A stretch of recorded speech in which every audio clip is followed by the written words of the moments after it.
Halo, assalamualaikum warahmatullahi wabarakatuh. Nah, saya Dinkus mau menyampaikan cara membuat database baru, membuat rekening atau account, dan membackup data ya di video kali ini. Nah, ini kebetulan saya pakai Jahir Enterprise yang versi 6 di build 13 ya. Oke. Nah, pada prinsipnya membuat database itu di build pertama sampai build 13 itu sama. Oke, saya lanjut aja membuat database baru. Oke, kita masukkan nama perusahaan.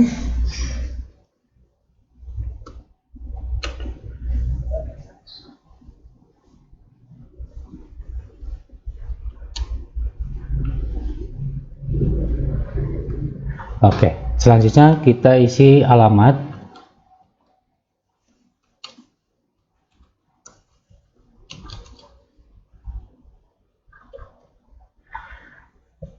Isi negara, isi kota misalkan.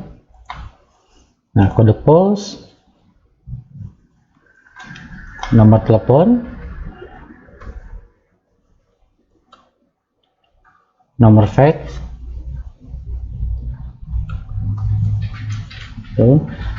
Nah, kalau misalkan ada email silahkan dimasukkan, begitu juga dengan website, silahkan diisi seperlunya. Kita klik lanjutkan. Nah, di sini ada periode akuntansi.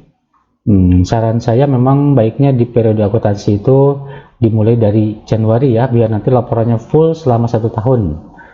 Nah, tapi kalau misalkan memang perusahaan baru dan baru buka dan pakai aplikasi Jahir di bulan September misalkan, oke, kita mulainya di September. Nah, 2020 tahunnya di sini tutup buku Desember nanti, tutup buku akhir tahunnya ya, karena kalau misalkan transaksi sudah beres semua, udah nggak ada edit yang nggak perlu direvisi lagi, itu disarankan wajib tutup buku akhir tahun ketika Desember atau Desember akhir ya, itu emang bagusnya ditutup buku akhir tahun. Nah, di sini ada buat chart of account standar. Nah, itu untuk ketika kita checklist ini, checklist kotak ini dengan tanda hitam ini, nah akun-akun itu sudah disiapkan sama Jahir tergantung jenis usaha apa yang kita pilih nanti. Itu soalnya ada beberapa pilihan bidang usaha. Nah, misalkan di unchecklist itu nanti akunnya kosong, akun itu kosong dan kita membuat sendiri sesuai dengan kebutuhan perusahaan, dan atau bisa diupload melalui tabel CSV, Excel CSV ya, gitu. Kita uploadkan perut, nanti langsung otomatis masuk. Kalau misalkan ininya di unchecklist, nah itu nanti di video selanjutnya saya akan sampaikan gimana cara mengupload tabel CSV COA atau rekening ya, daftar account, supaya lebih jelas. Nah, ini untuk saat ini saya akan checklist dulu ini, jadi akunnya akun yang sudah disiapkan sama Jahir. Oke, selanjutnya di sini ada lokasi dan nama file. Nah, defaultnya itu ada di C data Jahir. Nah, saran saya supaya untuk keamanan database lebih baik di disk D atau E atau partisi lain ya yang ada di PC atau laptop Anda. Nah, caranya seperti ini. Kita copy dulu. Nah, kita di sini ada kotak kecil ini sebagai pilihan di mana kita akan menempatkan database. Misalkan saya akan simpan di D. Ini sudah saya buatkan foldernya data Jahir misalkan. Di sini juga ada backup data. Jadi nanti file backup dan file database yang utama itu terpisah foldernya. Oke, di sini. Nah, ini kita pastekan di file name-nya. Nah, seperti itu kita save. Nah, berarti database kita ada di D data Jahir. Oke, saya klik lanjutkan. Nah, di sini ada departemen ya. Departemen, misalkan ada perusahaan mempunyai beberapa departemen atau divisi, ya silahkan diisi. Misalkan ini departemen utamanya di database ini headquarter. Yang lain mungkin apa, divisi apa, divisi apa, divisi apa, silahkan. Nah, di sini ada kode prefix yaitu kode untuk membedakan transaksi antar divisi atau antar departemen. Ya, misalkan kita isinya di sini HQ, berarti semua transaksi yang dilakukan oleh divisi utama ini nomor referensinya diawali dengan HQ gitu. Tapi saya nggak bahas dulu, ini saya kosongkan. Nah, di sini ada format account. Format account ini, jadi ini adalah digit account, ada 9 ya. Yang 4-nya di klasifikasi, 2-nya di departemen, 3-nya di nomor account. Gitu, 3 digit maksudnya, 4 digit, 2 digit. Ini total ada 9 digit. Nanti saya akan jelaskan pada saat kita mengedit membuat akun ya. Saya lanjutkan dulu. Ini konfirmasi akhir dari data yang kita isi tadi. Saya klik proses.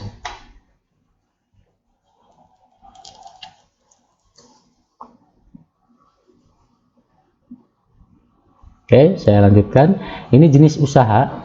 Di sini Jahir menyiapkan beberapa jenis usaha yang bisa Anda pilih sesuai dengan bidang usaha di perusahaan Anda. Nah, di sini ada restoran, ada penambangan, ada konstruksi dan lain-lain ya. Ketika kita pilih jasa umum, nanti akun-akun yang disiapkan juga untuk perusahaan jasa. Gitu. Ketika manufaktur juga akun-akunnya adalah akun-akun manufaktur. Walaupun pada prinsipnya nanti bisa diedit, ditambahkan atau dihapus yang tidak diperlukannya. Gitu. Oke, saat ini saya akan mencoba dengan perdagangan umum dulu. Saya klik lanjutkan. Nah, ini ada informasi konfirmasi ya, Anda telah memilih bidang usaha perdagangan umum. Lanjutkan proses ya.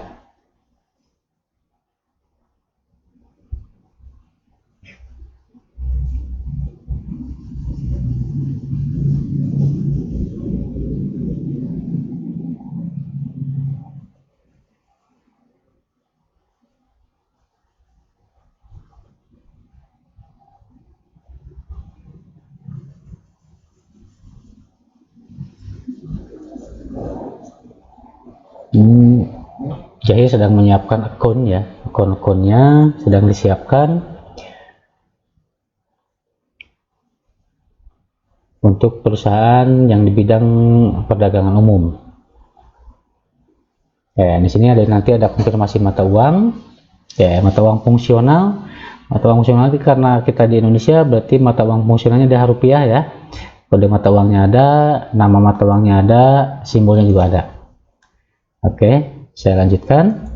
Nah, di sini ada mata uang asing. Kalau misalkan memang perusahaan terlibat di 2 mata uang atau lebih ya, silahkan diisi dengan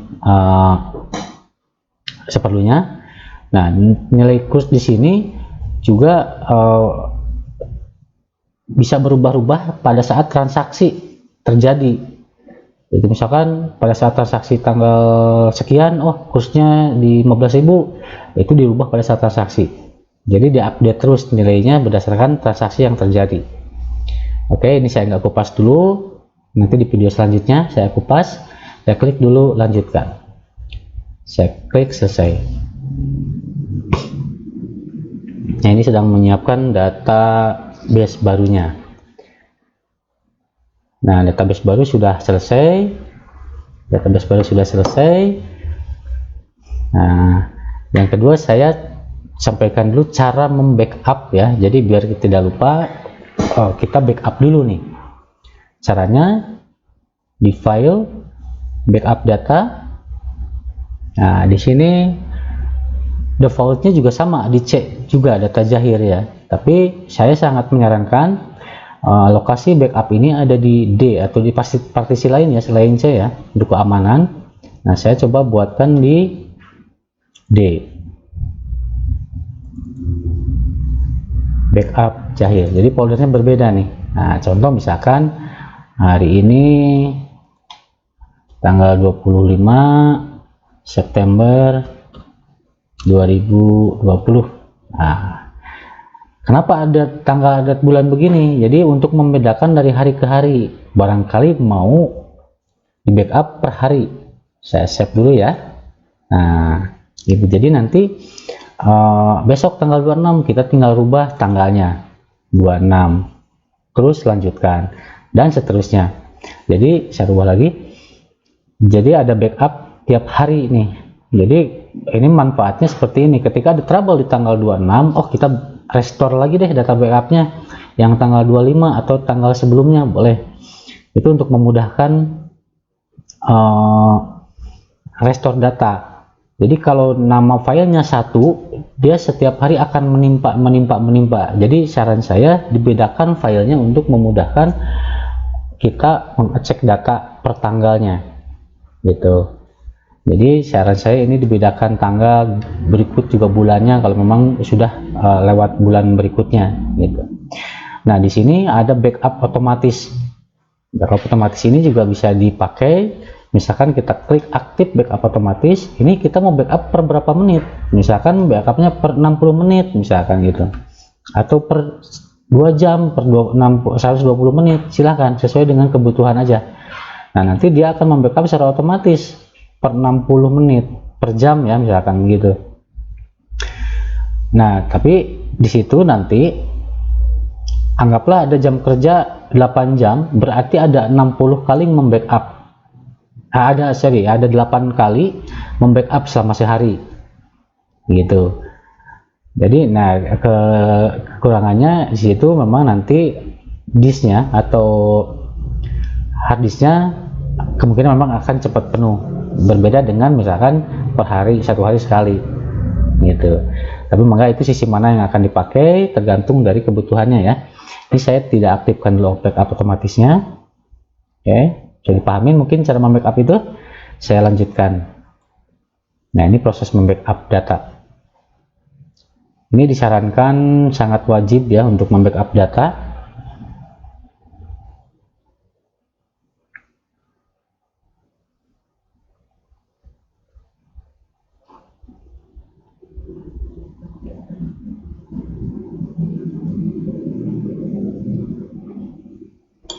Nah, data sudah terbackup. Jadi saya coba lihat, tunjukkan dulu di sini. Ini database utama ya. Di sini dia formatnya adalah GDB file dengan size-nya 7892 kilobyte.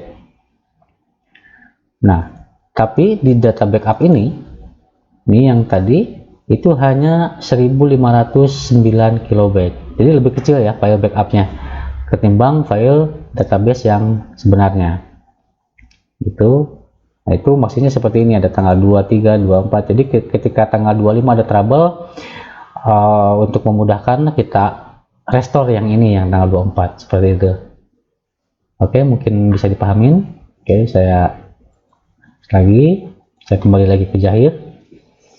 Nah, daftar rekening tadi itu ada di yang chart of account standar, itu ada di sini di daftar rekening ini, data-data daftar rekening. Saya coba ini untuk membuat data baru, ini untuk melihat daftar data, dan di sini ada tombol bantuan ya. Oke, saya buka dulu daftar data. Nah, di sini kita bisa mengedit atau menambahkan account yang kita butuhkan perusahaan. Di sini ada tambah data, di sini ada edit data, ada hapus, ada reload, ini ada short, ini ada switch mode untuk merubah tampilan ya. Nah, contoh misalkan saya switch mode dulu untuk memperjelas. Nah, di sini ada kode, ada nama akun, nama subklasifikasi, dan ada klasifikasinya. Nah, di sini ada checklist, ini apa? Yang ini kok nggak di checklist? Nah, jadi di sini yang membedakannya adalah ini adalah subklasifikasinya kas dan bank yang di checklist. Saya tunjukkan dulu. Nah, di sini kan bank itu masih umum ya, banknya nggak jelas nih bank apa. Nah, saya coba edit, klik edit. Nah, di sini ada perhatian, rekening ini sudah dicanangkan untuk merubah peruntukannya karena telah digunakan sebagai akun penting dalam pembayaran bank di data mata uang. Nah, gitu. Jadi karena kita belum jelas nih banknya bank apa, nah ini baru bisa diedit, tapi dihapus tidak bisa dia karena sudah dipakai sebagai akun penting. Saya klik OK dulu. Nah, di sini banknya misalkan kita edit menjadi bank BCA misalkan. Tuh. Nah, tadi tanda checklist itu dipengaruhi sama ini, sama kas dan bank. Jadi kalau untuk membuat klasifikasi kas atau bank itu wajib diisi ini, wajib di checklist. Nanti akan muncul pada setiap transaksi yang melibatkan kas atau bank tersebut. Itu ya. Jadi kalau misalkan akun ini nggak di checklist atau tombol ini nggak di checklist, itu nanti tidak akan tampil nih akun bank BCA-nya itu pada saat misalkan kas keluar atau kas masuk gitu kan, dia nggak akan tampil. Tapi saya sarankan dan memang wajib ini di checklist gitu. Oke, ini cara mengeditnya. Ini tombol tidak aktif, misalkan akun ini sudah tidak dipergunakan lagi, tinggal klik tombol tidak aktif. Oke, saya rekam dulu. Nah, sekarang udah berubah gitu, dan di sini checklist ya gitu ya maksudnya. Nah, saya coba bikin data baru, add data. Nah, misalkan saya mau bikin klasifikasinya kas.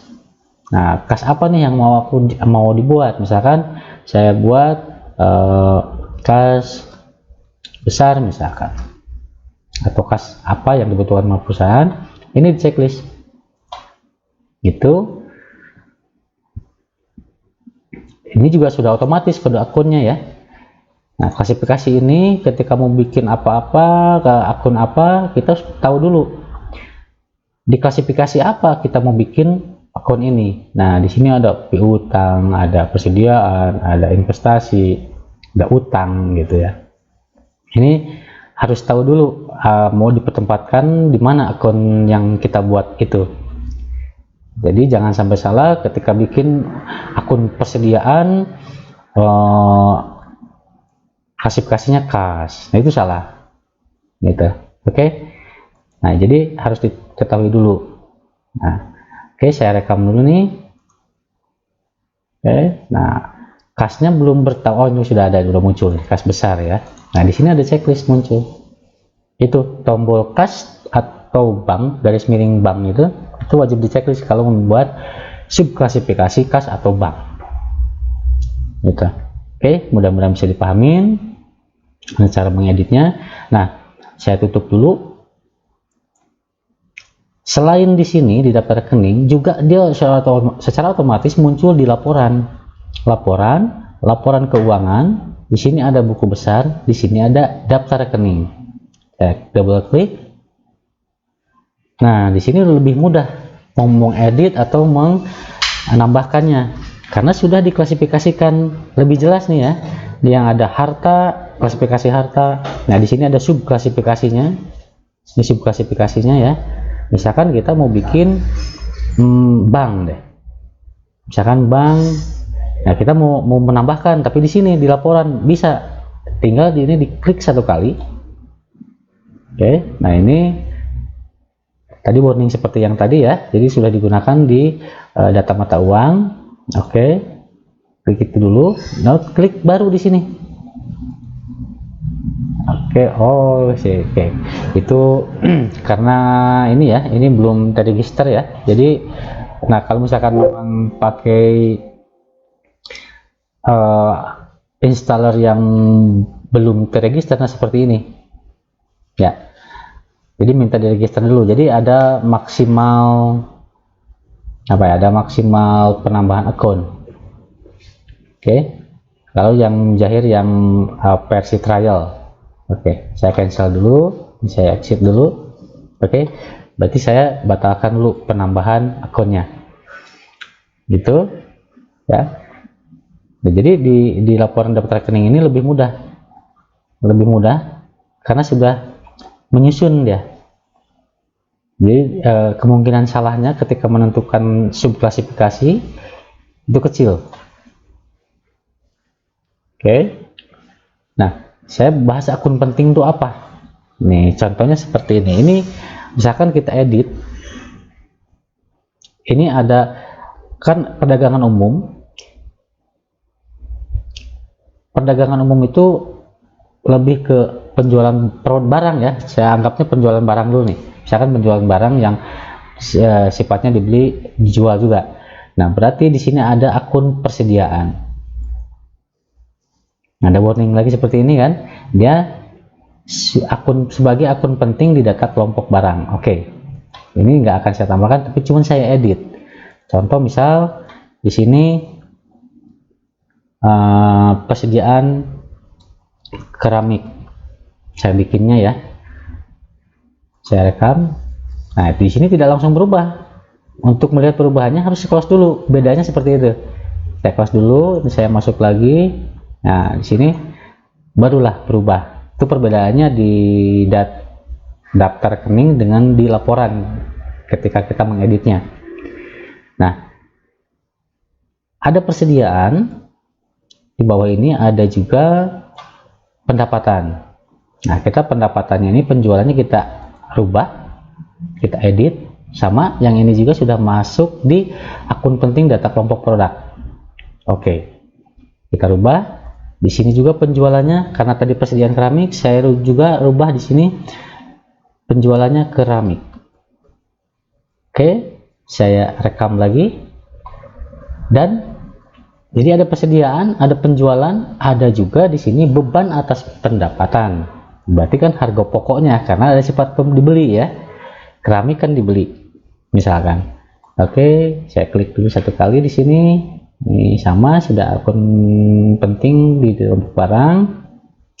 Nah, di sini penjualannya saya rubah lagi menjadi keramik.